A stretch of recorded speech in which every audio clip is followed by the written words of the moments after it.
The cruise of the United States brig Somers in the latter part of the year 1842 will be long remembered. The story of the tragic scenes which occurred on board of her will pass from mouth to mouth, not only of the officers, but of the sailors which shall form the navy of our country.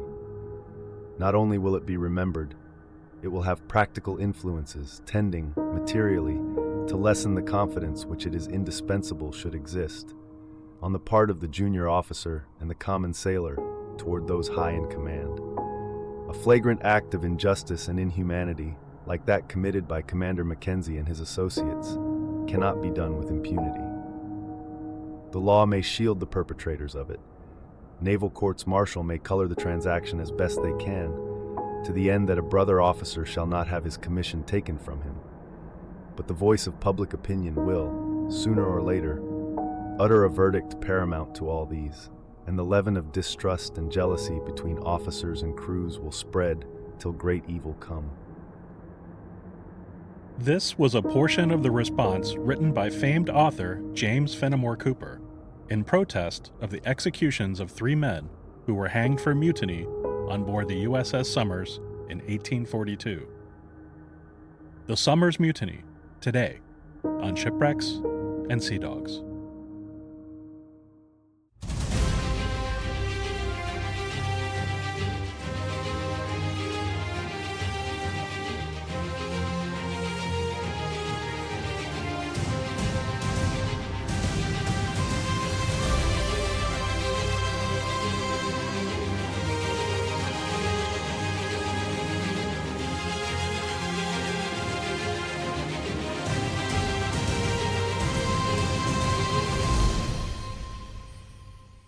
Hello and welcome to Shipwrecks and Sea Dogs, tales of mishaps, misfortune, and misadventure. I'm your host, Rich Napolitano. The USS Somers was a brig built for the United States Navy at the New York Navy Shipyard and launched April 16, 1842. She was 263 tons, 100 feet in length, 25 feet wide, with capacity for 13 officers and 80 to 120 sailors.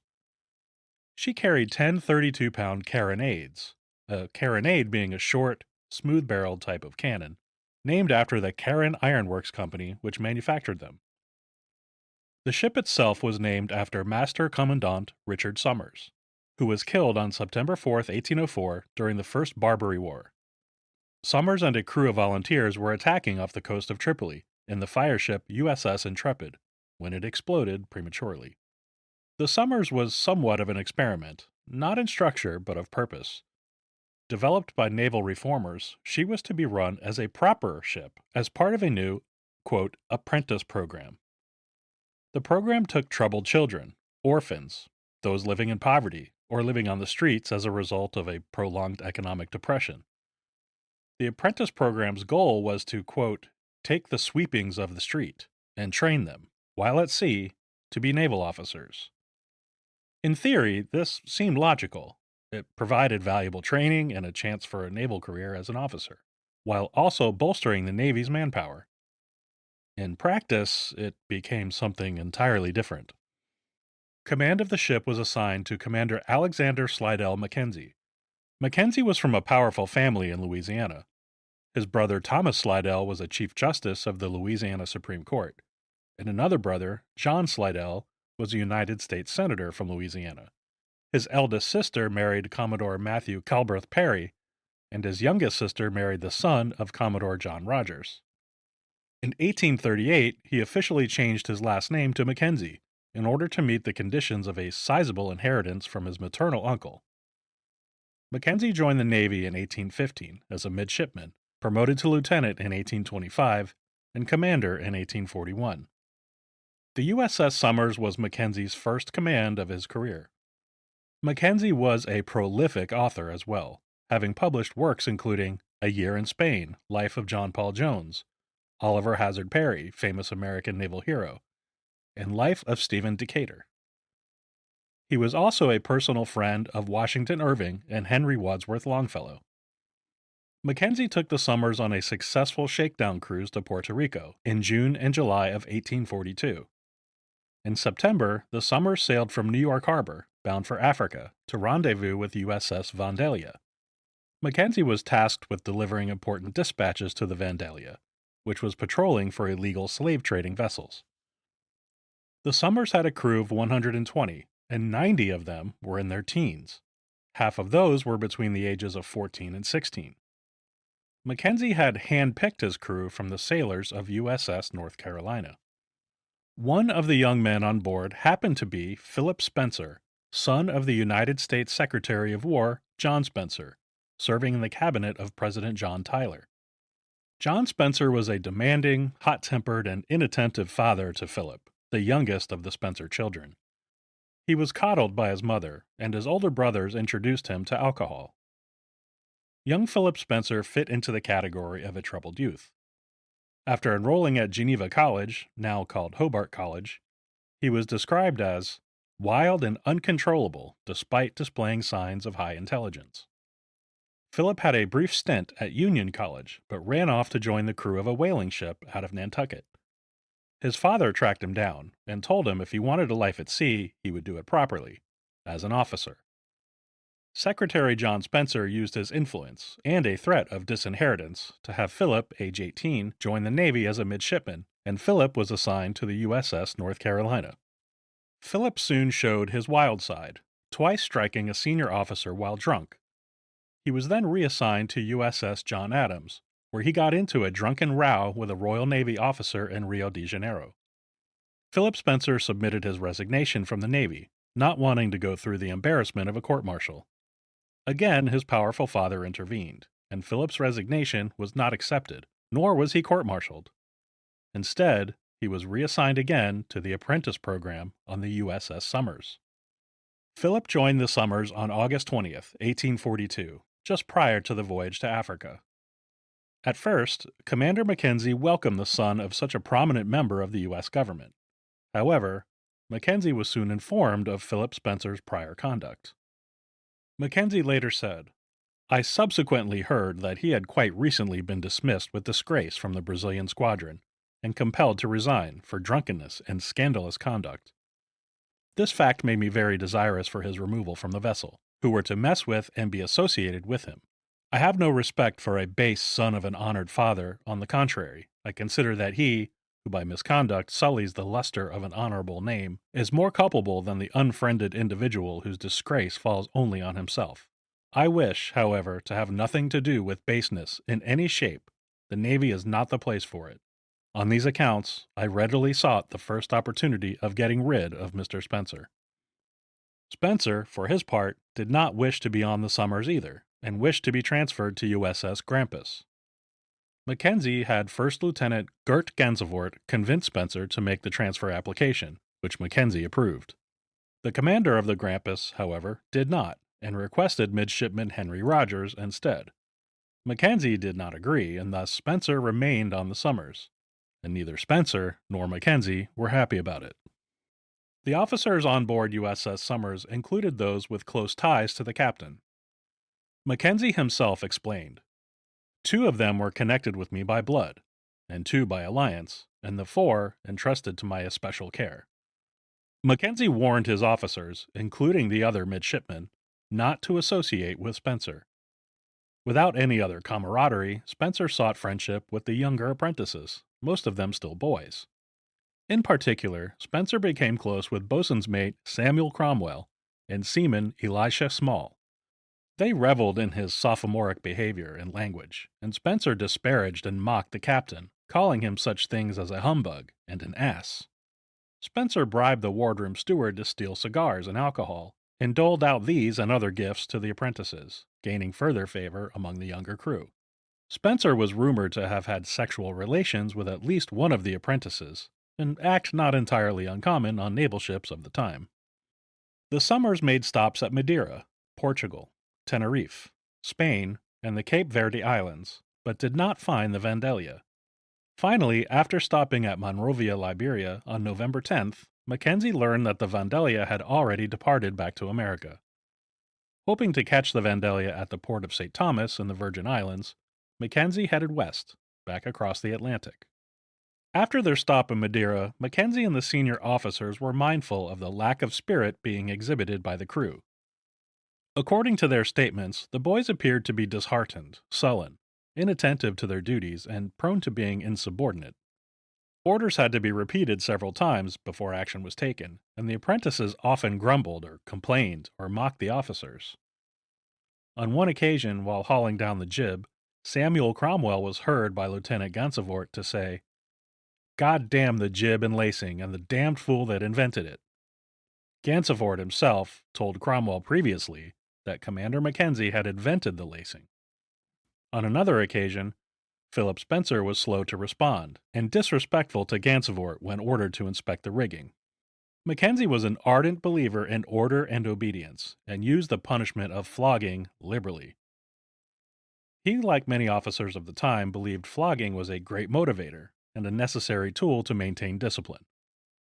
Mackenzie ordered floggings for minor infractions, such as not moving fast enough, for being unclean or messy, swearing, and often for, quote, filthiness, a term Mackenzie used for masturbation. Mackenzie was prone to giving long lectures about discipline, honor, cleanliness, and religion as a form of education for the young apprentices. With a ship crowded full of young, teenage apprentices, discipline and motivation was quite likely lacking, and Spencer's brash and rebellious attitude provided more fuel for this. These sailors, for the most part, were from unstable and troubled backgrounds, and lacked the support of family, if they even had any family. Emotional and social development of teenagers can be delicate, and the physical demands of serving on board a naval ship are tremendous. No doubt, tensions were high. On the night of November 25th, Philip Spencer approached J.W. Wales, the purser's steward. Spencer urged Wales to go up into the booms, as he had something important to tell him. Spencer asked Wales, "Do you fear death? Do you fear a dead man? Are you afraid to kill a man?" Spencer then insisted that Wales take an oath of secrecy. Wales later testified, "I took the oath as he directed," and he went on to tell me that he was leagued with about 20 members of the ship's crew to murder all the officers, take command of the brig, and commence pirating. Spencer said he had the plans and stations of the men in his neckerchief. I felt the back of the neckerchief, and it made a noise as though there was a paper inside. The plan would begin when Spencer had the mid-watch. Several of the mutineers would start fighting with each other on the forecastle, and Spencer would intervene and call the officer of the deck, Midshipman Henry Rogers. Rogers would then be seized and thrown overboard. The mutineers would guard the hatches to prevent anyone else from coming up. Spencer, who had access to the arms chest, would distribute arms to the mutineers and murder the captain and the other officers. The stern guns could be swung around and be used to fire upon any opposition. Spencer claimed none of the officers were armed, except for Lieutenant Gansevoort, who only had a sword. The plan was to take control of the ship and head for the Isle of Pines to engage in piracy, where Spencer claimed to have connections. Any crew who did not wish to join him would be thrown overboard.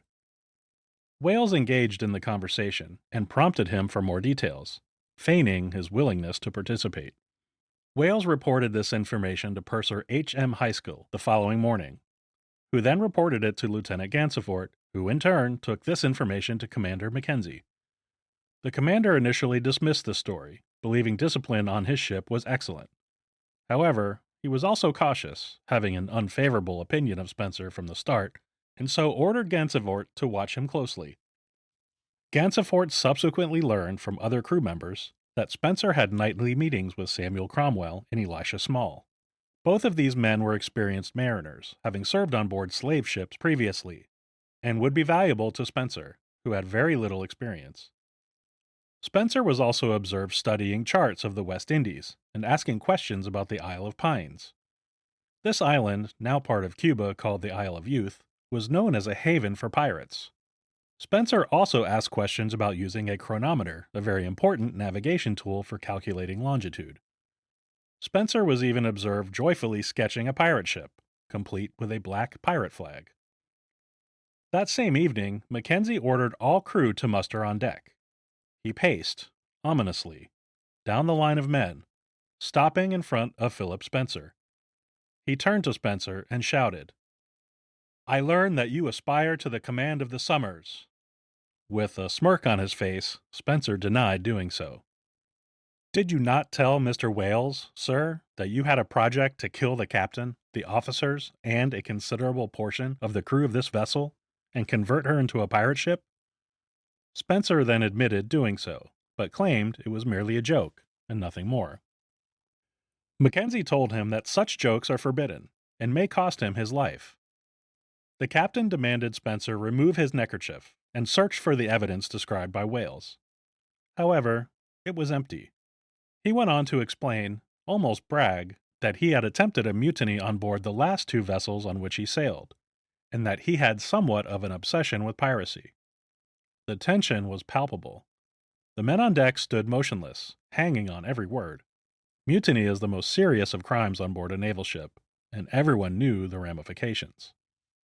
Mackenzie barked again. "You must be aware, Mr. Spencer, that you could only have compassed your designs by passing over my dead body, and after that, the bodies of all the officers. You have given yourself, sir, a great deal to do. It will be necessary to confine you. Arrest Mr. Spencer and put him in double irons." Lieutenant Gansevoort relieved Philip Spencer of his sword. Mackenzie ordered that Spencer be executed immediately if he speaks or makes any attempt to communicate with the crew. If indeed it was a joke, it was no longer a laughing matter. Spencer's locker was searched, and two papers were found, written using the Greek alphabet. These documents, referred to as the Greek papers, were translated by Midshipman Henry Rogers.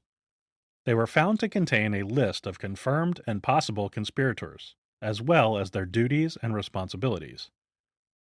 A damning portion of one of the papers reads, "Remainder of the doubtful will probably join when the thing is done. If not, they must be forced.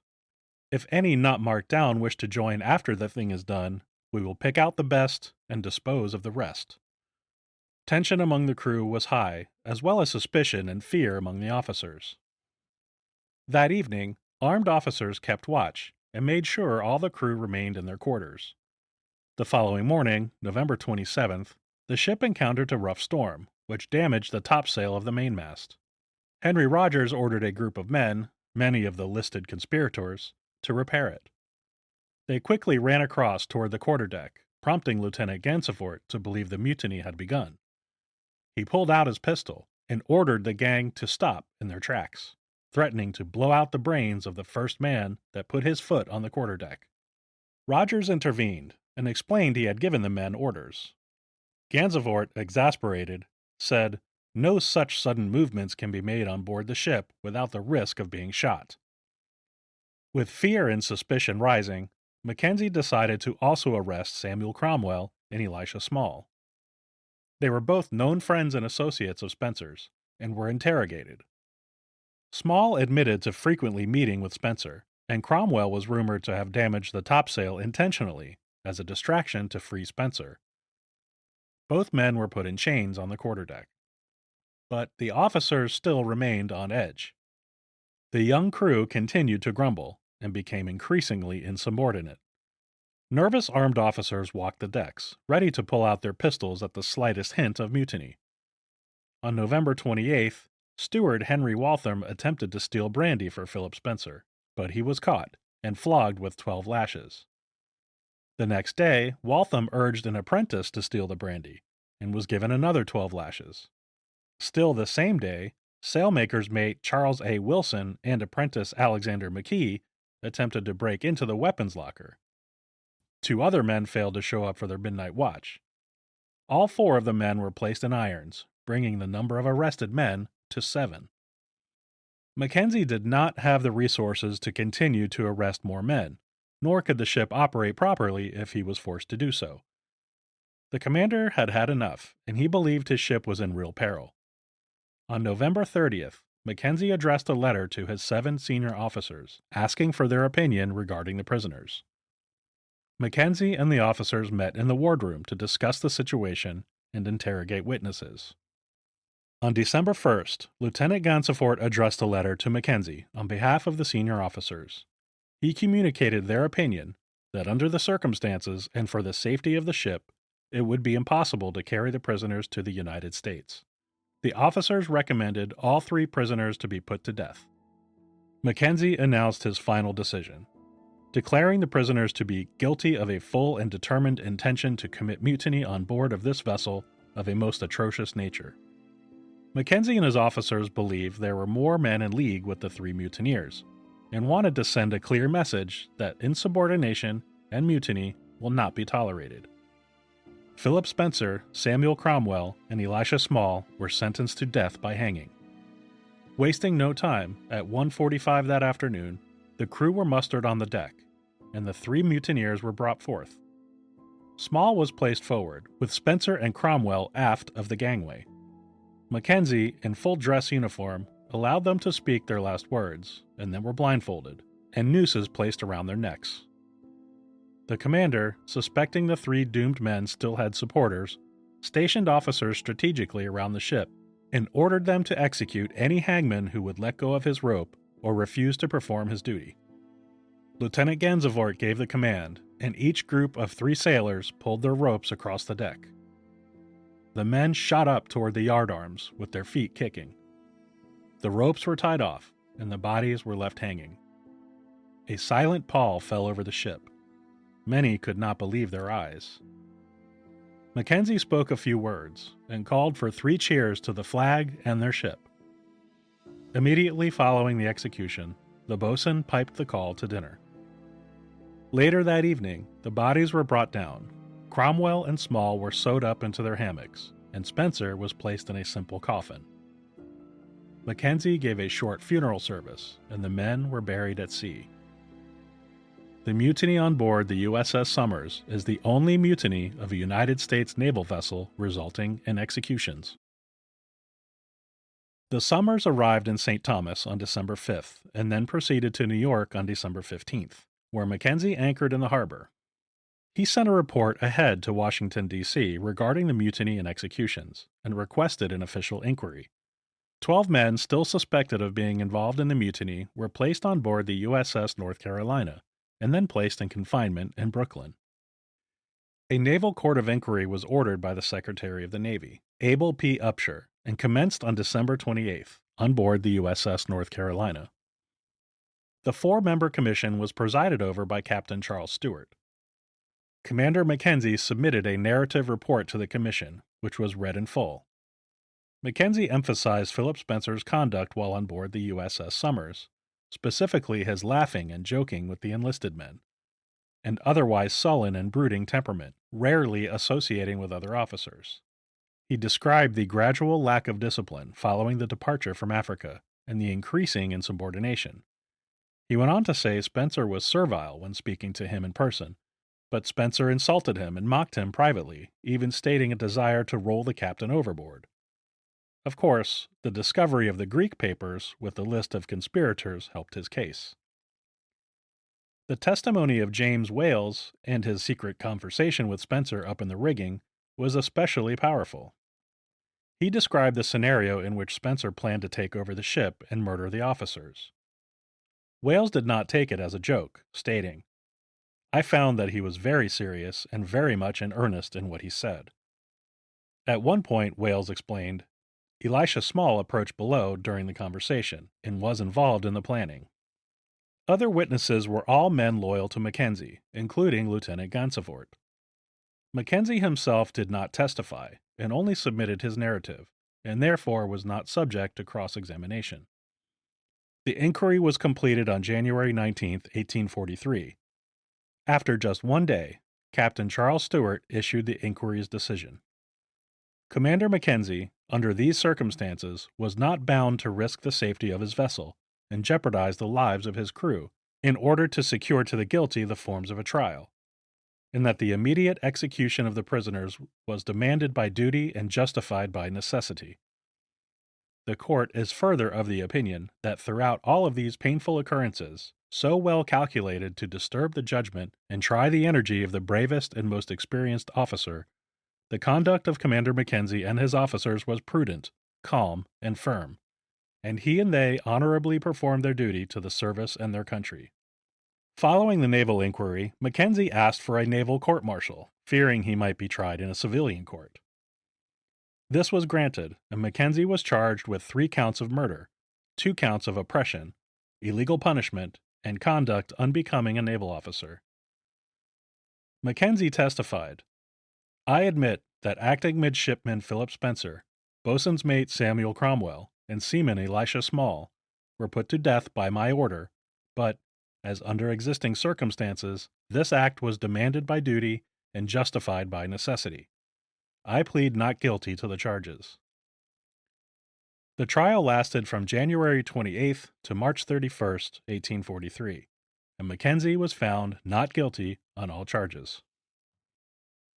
While the Navy was happy with the verdict and supported Mackenzie's actions, the general public held a different view. The floggings and executions came across as especially brutal and archaic. Secretary John Spencer was appalled at the verdict, saying of his son, though perhaps he was a wayward lad, was his favorite child. Philip was full of genius, not unamiable in disposition, fond of study, and addicted to curious speculation. He was shy, reserved, and given to solitary musing. A writer named T.N. Parmalee investigated the entire incident and scrutinized both the naval inquiry and the court-martial. He later wrote, "The cowardly and tyrannical exercise of authority, the illegal and atrocious hanging of the 3 victims, was slurred over by the government through the influence of Commander Mackenzie's powerful connections." But the most vocal and persistent opponent of Mackenzie was James Fenimore Cooper, the famed author of The Last of the Mohicans and The Deerslayer. Cooper was a former Navy man himself, and his feud with Mackenzie went back to 1813. Cooper wrote an historical account of the Battle of Lake Erie, and Mackenzie wrote a critical review of Cooper's work, disagreeing with him about the role of Lieutenant Jesse Elliott. This sparked a rebuttal from Cooper and a lifelong feud between the 2 men. Cooper wrote a lengthy and scathing review of Mackenzie's court-martial, entitled "Cruise of the Somers, Illustrative of the Despotism of the Quarterdeck, and of the Unmanly Conduct of Commander Mackenzie."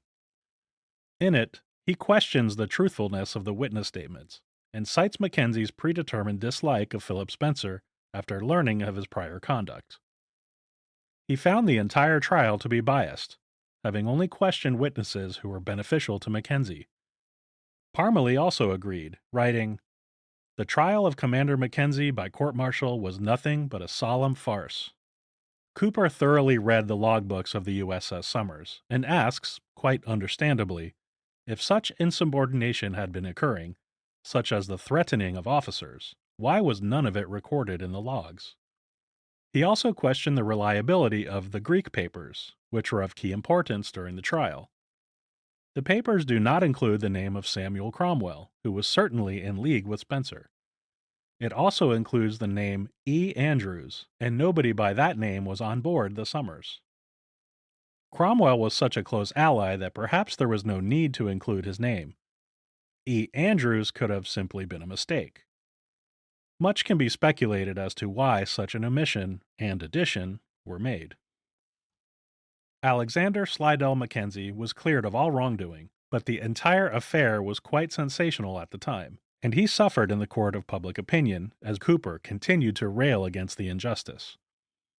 Mackenzie continued with his naval career, but died suddenly of a heart attack in 1848 at age 45.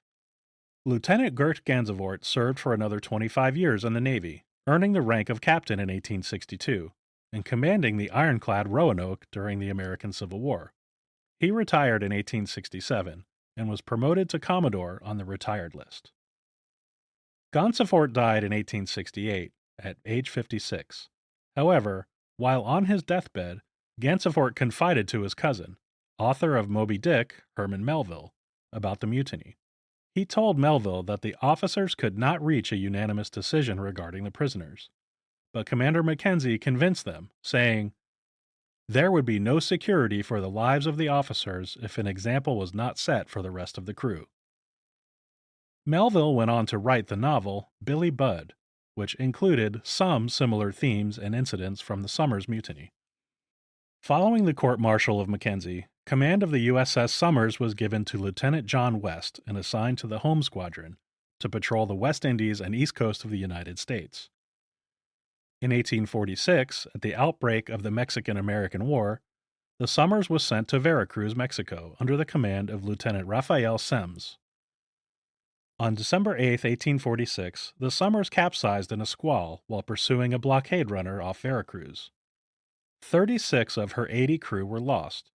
Raphael Semmes survived the wreck and went on to be a celebrated and notorious commander of the Confederate commerce raider CSS Alabama during the American Civil War. You can hear more about Raphael Semmes in episode 58 of Shipwrecks and Sea Dogs, Kidnapped at Sea, David Henry White. The United States Naval Academy was formed October 10, 1845, thanks to the efforts of Secretary of the Navy George Bancroft. The formation of the Naval Academy was partially as a result of the disastrous outcome of the experimental apprentice program of the USS Somers. The U.S. Naval Academy is now a highly competitive and prestigious school designed to train and prepare naval officers. That is going to do it for the Somers Mutiny. Thank you so much for listening. Shipwrecks and Sea Dogs is written, edited, and produced by me, Rich Napolitano. Original theme music is by Sean Siegfried, and you can follow him at seansiegfried.com. In some exciting news, Shipwrecks and Sea Dogs is now available on YouTube. All episodes now have full-length videos with photos and maps and other information, so please find Shipwrecks and Sea Dogs on YouTube and click to subscribe. For ad-free listening, please consider supporting the podcast at patreon.com/shipwreckspod or by subscribing to Into History at intohistory.com/shipwreckspod. If you'd like to make a donation of any amount, please do so at buymeacoffee.com/shipwreckspod. All episodes, images, and sources can be found at shipwrecksandseadogs.com, where you can also find some pretty cool merchandise. Get yourself a shirt, help support the show at the same time. Please join me again next time, but until then, don't forget to wear your life jackets.